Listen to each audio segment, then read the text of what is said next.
নমস্কার বন্ধুরা, আমি পিডি। আপনাদের সবাইকে আমার চ্যানেলে দ্য গ্রিন ওয়ার্ল্ডে আরেকবার স্বাগত জানালাম। আশা করি সবাই ভালো আছেন ও সুস্থ আছেন। আসুন তাহলে নতুন ভিডিও দেখুন, আসুন দেখা যাক। বন্ধুরা, এই ফুল গাছটি আমাদের সবারই একটি প্রিয় ফুল গাছ। খুবই সহজে এই গাছটি করা যায়। আমরা বেশ সবাই ভালোবাসি এই ফুলটি। এই গাছটি অনেকে টাইম ফুল, পর্তুলিকা, মজরোজ, সানরোজ নানাভাবে একে চিনে থাকেন। এই গাছটি কিভাবে আমি করেছি, কি সুন্দর যত্ন করেছি, এত ফুল পাচ্ছি, গাছটির স্বাস্থ্য এত সুন্দর হয়েছে, সেই নিয়ে আমি আজকে এই ভিডিওটি তৈরি করেছি। কি আমি দিচ্ছি এই গাছে, কিভাবে রাখছি, সবই নিয়ে বলবো। বন্ধুরা, আপনারা দেখছেন এখন the green world. The green ওয়ার্ল্ডে আরও একবার সবাইকে স্বাগত জানালাম।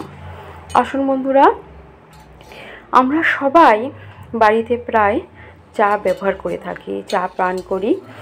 এই চা পাতা আমরা সবাই প্রায় ফেলেই দিই, কিন্তু ফেলে না দিয়ে যদি রেখে দিই এবং তা গাছে দিই তাহলে কীরকম হয় সেটাই আমি দেখাচ্ছি। বন্ধুরা, যারা চা ব্যবহার করেন চা পাতাগুলো ফেলে দেবেন না, বা টি ব্যাগও ফেলে দেবেন না। কাগজটা ফেলে দিয়ে ও চায়ের ভিতরটা জলে ভিজিয়ে রাখবেন এবং সেই জল গাছে দেবেন। দিলে কি উপকারে লাগবে দেখাচ্ছি।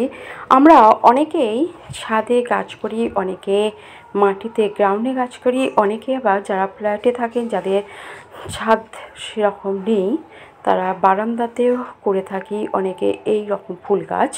সেখানে ভালোভাবে অনেকের হয়তো আংশিক রোদ লাগে, সম্পূর্ণ রোদ আসে না। তাহলে কি আমরা গাছ করব না? সেই সব যাদের আংশিক রোদ আসে সেই সব গাছে যদি এই চায়ের ভিজানো পাতার জল দেওয়া হয় বা এমনি গাছেও দেওয়া হয়, তাহলে গাছের মাটি উর্বর রাখবে, মাটিটা ধরে রাখবে, অনেকক্ষণ ভিজে থাকবে। এতে আগাছা নষ্ট হয়ে যাবে এবং মাটি উর্বর হবে, গাছে ফুল আসবে। এরকমভাবে আপনারা করতে পারেন। আমি গাছে এই যে দিয়ে দিচ্ছি। এই গাছ সাধারণত আপনি এরকম গামলা, মাটির টবও নিতে পারেন, প্লাস্টিক টব করতে পারেন, গো ব্যাগেও করতে পারেন। আমি এরকম চ্যাটকা টবেও করেছি, কিছু গো ব্যাগেও করেছি, কিছু প্লাস্টিক টবেও করেছি। সবই দেখাবো এই ভিডিওটির মাধ্যমে। বন্ধুরা, এই যে এরকম প্রথমে এটা দিয়ে দিচ্ছি, যেহেতু গরম চলছে এতে মাটিটাও ভালো থাকবে। তারপরে আসুন বন্ধুরা দেখাচ্ছি, এটা সবের পরিচিত কলার খোসা।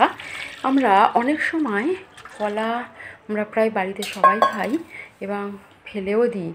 সেটা ফেলে না দিয়ে এই গরমের সময় কলার খোসা যদি ভিজিয়ে জল করে আপনি গাছে দেন তাহলে খুবই ভালো হয়।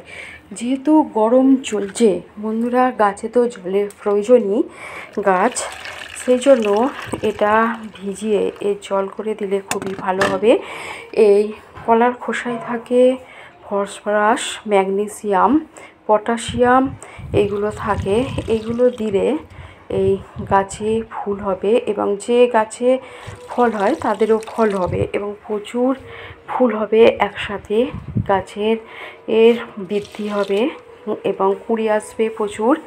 গাছটা দেখতে সুন্দর হবে, কীটপতঙ্গ লাগবে না, এরকম সুন্দর গাছ আপনি পাবেন। দেখুন এই গাছটাতেও আমি দিয়ে দিচ্ছি। দেখুন এতে আগে আমি চায়ের পাতাও দিয়েছিলাম। গাছের স্বাস্থ্য দেখুন কত সুন্দর লাগছে, পুরো সতেজ হয়ে আছে, বৃদ্ধি হয়েছে গাছটির, কুঁড়িও আসছে।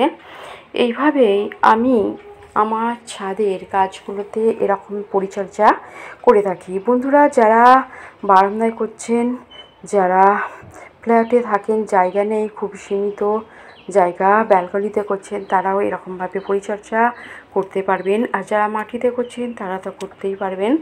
দেখুন এরকমভাবে করছি এবং গরমে প্রায় প্রত্যেক দিনই জল দিতে হবে। আমি এরকমভাবেই জল দিয়ে থাকি, দেখাচ্ছি বন্ধুরা। গোড়ায়ও জল পড়ছে, গাছের ওপর থেকেও জল পড়ছে, পুরো গাছটি একদম পরিষ্কারভাবে ধুয়ে যাচ্ছে, কোনো ধুলোবালি থাকছে না, একদম ঝকঝকে হয়ে যাচ্ছে। এতে সালোক সংশ্লেষও করতে পারছে গাছটি, আর পরিষ্কারও থাকছে, পোকামাকড়ও থেকে বাঁচছে। এরকমভাবেই আমি দিয়ে থাকি।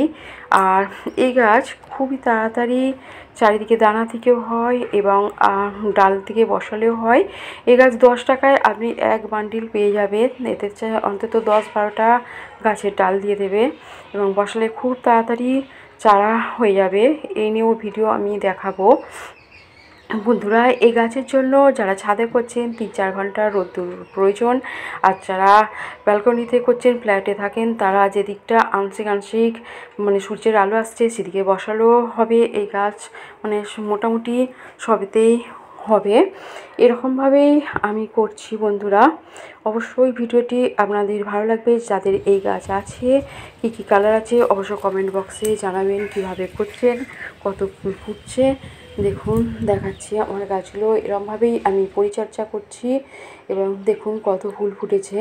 এটা একটু বৃষ্টি হয়েছিল 2-1 দিন, তাতে এখানে একটা ফুটবল লিলিও ফুটে গেছে, সেটাও শেয়ার করে দিচ্ছি আপনাদের সাথে। এবং গাছে কত ফুল ফুটেছে। আর এইখানে আমি দিচ্ছি, তার কয়েকদিন পর দিচ্ছি হচ্ছে খোল পচানো জল। এতেও দিলে নাইট্রোজেন থাকে, ফসফরাস থাকে, এতেও গাছের বৃদ্ধি হয়, প্রচুর ফুল হয়। দেখুন দেওয়ার পরে কত সুন্দর ফুল ফুটেছে। আপনারাও এরকমভাবে এইসব গাছ যত্ন করতে পারবেন।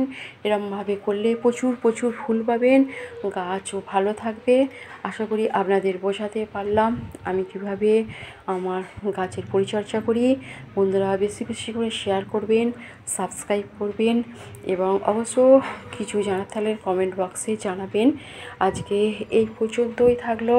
সকল বন্ধুরা ভালো থাকুন, সুস্থ থাকুন, আমাকে সাপোর্ট করুন। আর অন্য এক ভিডিওতে দেখা হবে। আসছি বন্ধু, নমস্কার।